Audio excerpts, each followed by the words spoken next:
In this video, I will show you exactly how to take advantage of the automated layout spacing assistant recommendations within Typeform to make your surveys look professional and polished. To get started, you will need to open your workspace and navigate over to the Design panel on the right side of the screen.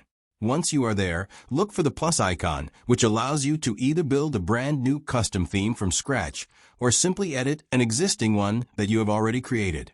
After clicking that, you should head straight to the Font tab to access the typography settings.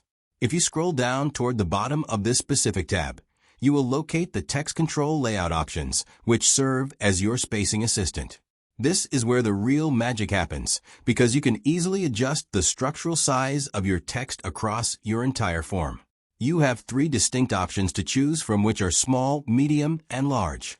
Beyond just the size, this menu also allows you to control the alignment of your text. You can choose to have everything left aligned for a traditional look, centered for a more modern feel, or right aligned if that fits your specific brand better. These layout changes will be applied consistently across your welcome screen, your question stems, and even your endings. By using these automated layout recommendations, you ensure your design remains cohesive and readable for every single respondent without having to manually adjust every single screen one by one.